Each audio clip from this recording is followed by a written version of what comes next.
Saurabh, good morning. Thank you for joining us. What would you attribute this week's price action to?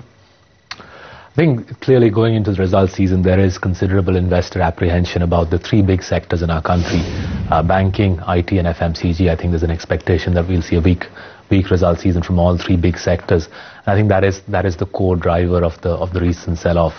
Until those numbers are behind us and until we see some positive policy momentum, difficult to see investor confidence getting restored in the short term. But sort of what is it that you've seen in the last 2 days? I mean, is it all the ETF money pulling out? What is notable is over the last 2 to 3 weeks, we've seen actually interest in small and mid caps, both from our investors, and obviously it's also evident from price action in the market that mid caps are actually holding up a little bit better than the frontline index. There is clearly selling going on in the Indian market, and it is a fair bit of it is FII selling. My hunch is disproportionately it's ETF selling, because that's why the Nifty is coming under pressure as opposed to the mid-cap space. But the question, sir, is, are we done, or are we in store for some of that selling?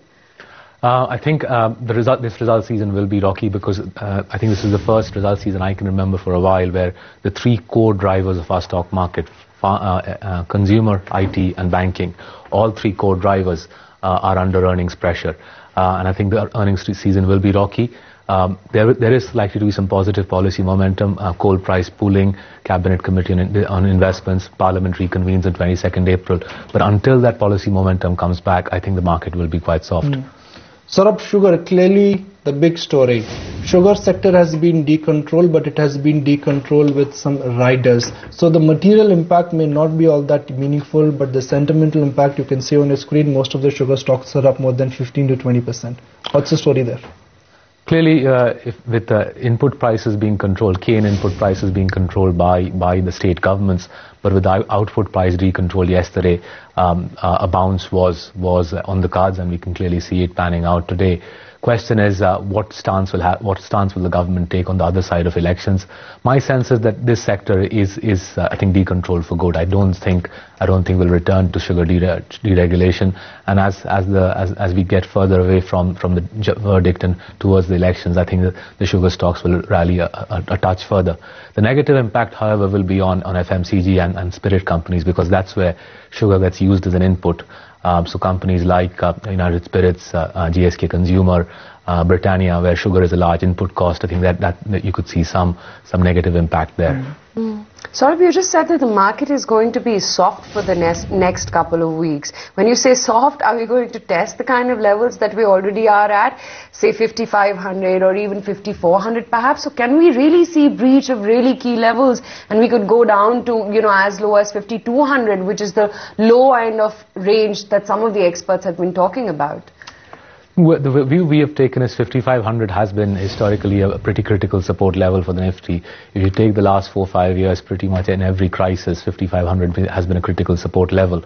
So I think 5,500 will hold, unless there is a major bout of bad news from, say, a big sector like banking, and I'm not expecting that sort of major bad news. I think 5,500 will hold. What we need at the moment is either from the RBI or from Delhi a degree of positivity about policy action. So RBI rate cuts of 50 bips is what we expect in May, but hey, that's still a month and a half away. New Delhi, I think, is the main source of relief in the result season. The cabinet meets on coal price deregulation, a coal price pooling in a couple of weeks' time, and that's a major catalyst to look forward to.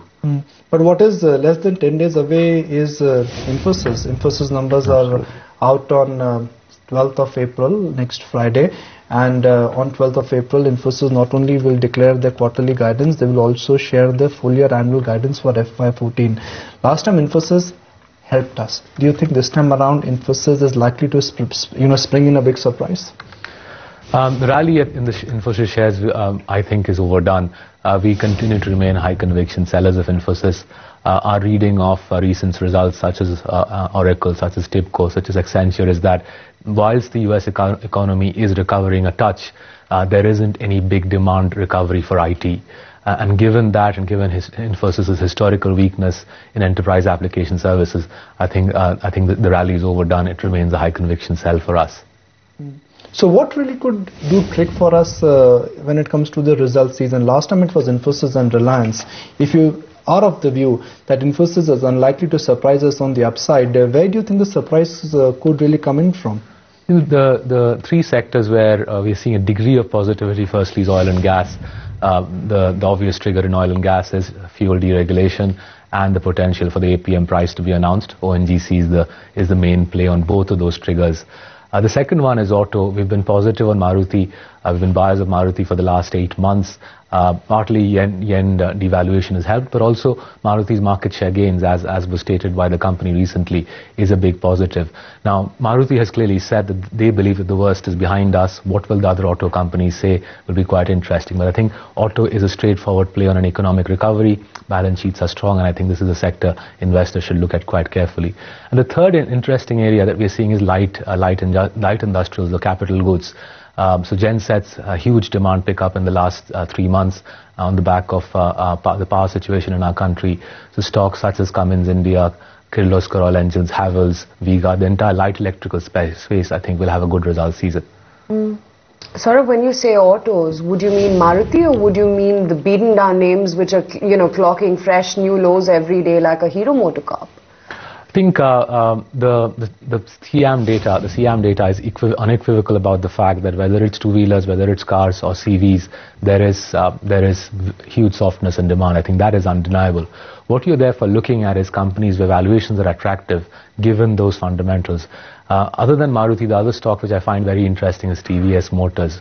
It is at 8 times. We know that there is a possibility of a BMW Motorrad deal being announced in the foreseeable future.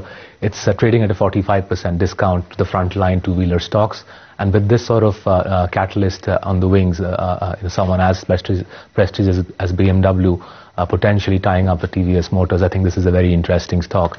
The market doesn't expect much of the company, and that's when I like buying stocks. No Tata Motors, no Bajaj Auto on your list?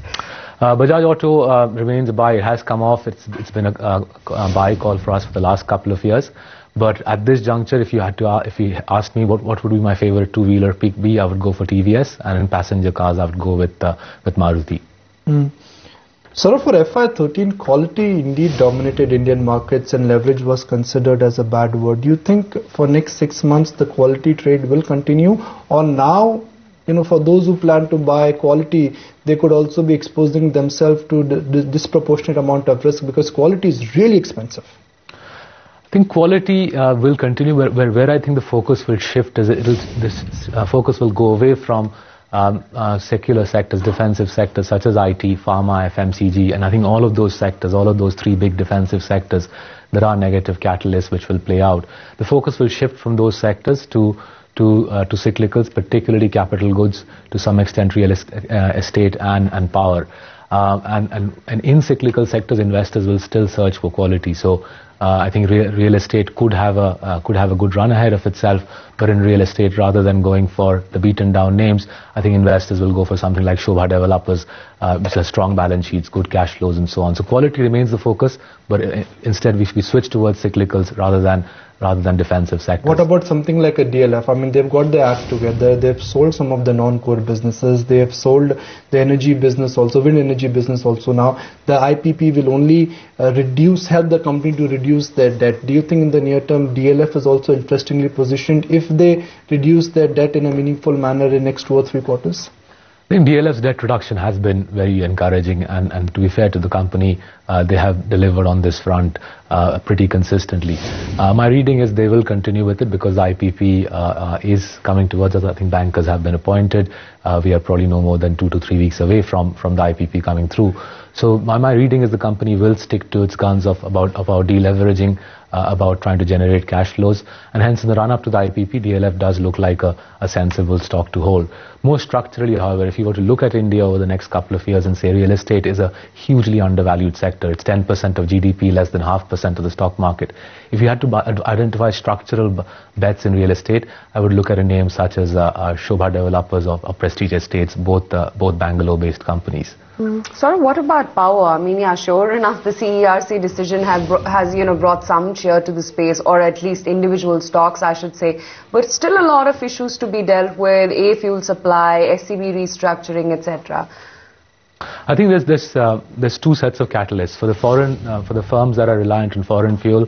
The CERC verdict is critical. We saw the first leg of it with Adani. I think the Tata Power, Reliance Power verdicts will come through in the subsequent weeks, and I think that's a big landmark verdict really for the sector. The second leg is for the domestic coal stories, and that's where coal price pooling I think will come through in the next 2 to 3 weeks. And with this, I think the sector gets de-risked quite significantly. My hunch is you'll now start seeing secondary asset sales in the power sector, and that in a way opens a new chapter for Indian power. I do believe that if these two things happen, CERC verdicts and coal price pooling, we are leaving the worst of the power crisis behind us. These are fairly major events for not just the power sector, for the infrastructure sector as a whole. So, final question, a word on the technical setup of this market. When I say technical, so not the charts, but the liquidity situation. One side of this market is a buyer, which is the FI side. DI side, the other side of the market, which is the DI side, they've been sellers. Do you think in the near term, if foreign institutional investors, if they turn rampant sellers, we really could be staring at an ugly picture? We could be climbing down a very dangerous path. Clearly, there is very little domestic buying interest, whether it be the mutual funds or the ULIPs or the insurance community. There is very little inflows into our own domestic financial institutions, and hence we are utterly dependent on FIIs. There's no question about it. Will FIIs run away from India? I don't see that happening. I think at least the client base I talk to seems very interested, and they want to invest more money in this country. I don't see FIIs running away from the Indian market in the foreseeable future.